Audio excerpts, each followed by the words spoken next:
നമ്മുടെ അതിഥി, അദ്ദേഹത്തിന് ഒരുപാട് പ്രത്യേകതകളുണ്ട്. നമ്മളിപ്പോൾ ഇത്രയും നേരം കേട്ടുകൊണ്ടിരുന്നത് ഒരുപാട് സങ്കടം നിറഞ്ഞ ആ വാർത്തകളുടെ ബാക്കിയാണ് അല്ലേ? പക്ഷെ ഞാൻ എപ്പോഴും വിശ്വസിക്കുന്ന ഒരു കാര്യമുണ്ട് എസ് കെ, ഇതിനെയൊക്കെ മാറ്റാൻ പറ്റുന്ന ഒരു മരുന്നുണ്ട്. എന്താണെന്നറിയുമോ? മ്യൂസിക്കാണോ? സംഗീതം. അപ്പോൾ ഇവിടെ നമ്മോടൊപ്പം ഫ്ലവേഴ്സിന്റെ തുടക്കം മുതൽ നമ്മളോട് ചേർന്ന് തന്നെ നടക്കുന്ന നമ്മുടെ MG ശ്രീകുമാർ സർ എത്തിയിട്ടുണ്ട്. ഫ്ലവേഴ്സിന്റെ കരുത്താണ് അദ്ദേഹം. അദ്ദേഹമാണ് ഈ കേഴുക കേരളം എന്നുള്ള പാട്ട് ആലപിച്ചത്. MG ശ്രീകുമാരനെ ഞാൻ സ്റ്റേജിലേക്ക് വിളിക്കുന്നു. ഭാര്യ ലേഖയൊത്താണ് അദ്ദേഹം വന്നത്.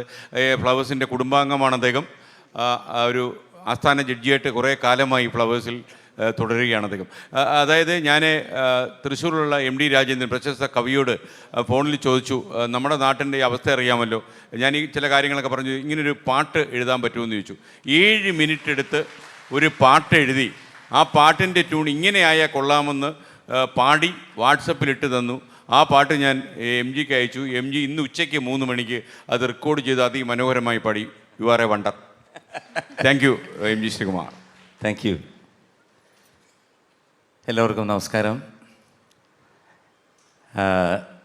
SKN ഞാനങ്ങനെ വിളിച്ചിട്ടില്ല, ശ്രീജി എന്നാണ് വിളിക്കുന്നത്.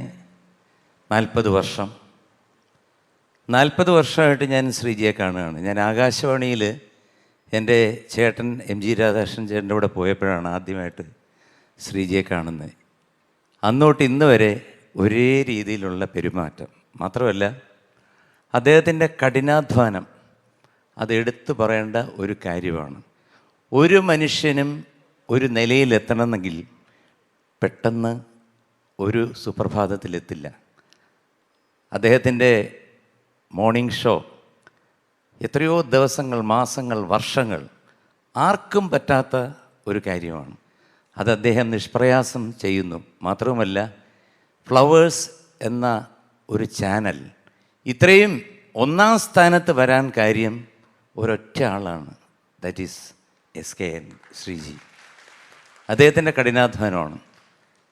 ഈ 40 വർഷം സ്വാഭാവികമായിട്ട് ആഘോഷിക്കേണ്ടതാണ്. അദ്ദേഹത്തിൻ്റെ ആഘോഷ രീതി തന്നെ വ്യത്യസ്തമാണ്. അമ്മമാരെ കൊണ്ട് വിളക്ക് കത്തിച്ചു. അതുപോലെ തന്നെ ലഹരി വിമുക്ത കേരളമാക്കാൻ വേണ്ടിയിട്ടുള്ള ഒരു യജ്ഞം ഇന്ന് തുടങ്ങി 1 മാസത്തേക്ക് അദ്ദേഹം പ്രഖ്യാപിച്ചു. മുഖ്യമന്ത്രിയായിട്ട് സംസാരിച്ചു. ഇതെല്ലാം തന്നെ എന്തിനാണ് എന്ന് നമ്മൾ ആലോചിക്കുമ്പോൾ നമുക്കറിയാം.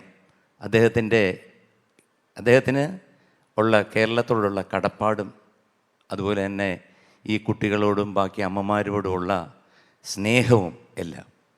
എന്തായാലും ഞാനൊരു പ്രാസംഗികനല്ല, ഞാൻ കൊച്ചുകുട്ടികളുടെ കൂടെ സഹവസിക്കുന്ന ഒരു വയസ്സായ ആളാണ്. എന്തായാലും അമ്മമാരെ കുറിച്ചൊരു പാട്ട്, അമ്മമാർക്കൊരു പാട്ട്.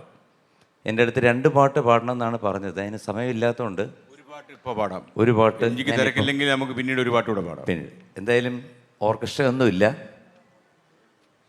ഇത് അമ്മമാർക്ക് വേണ്ടിയുള്ള ഒരു ഗാനം.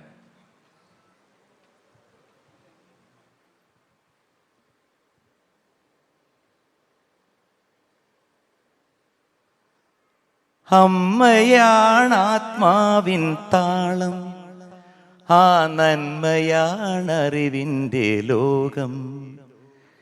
ഇതുപോലൊരു ഈശ്വര ജന്മം ഈ ഭൂമിക്ക് കാവലാണെന്നും. അമ്മയാണാത്മാവിൻ താളം, ആ നന്മയാണറിവിൻ്റെ ലോകം. ഇതുപോലൊരു ഈശ്വര ജന്മം ഈ ഭൂമിക്ക് കാവലാണെന്നും. ഉദരത്തിൽ ജന്മം കൊടുത്തും ഊഷ്മള സ്നേഹം പകർന്നും ഋതുക്കളോരോന്നും പോയി മറഞ്ഞും എത്രയോ ജീവൻ പിറന്നു വീണു. ഋതുക്കളോരോന്നും പോയി മറഞ്ഞു, എത്രയോ ജീവൻ പിറന്നു വീണു. എത്രയോ ജീവൻ പിറന്നു വീണു. അമ്മയാണാത്മാവിൻ താളം, ആ നന്മയാണറിവിൻ്റെ ലോകം. ഇതുപോലൊരു ഈശ്വര ജന്മം ഈ ഭൂമിക്ക് കാവലാണെന്നും. നന്ദി.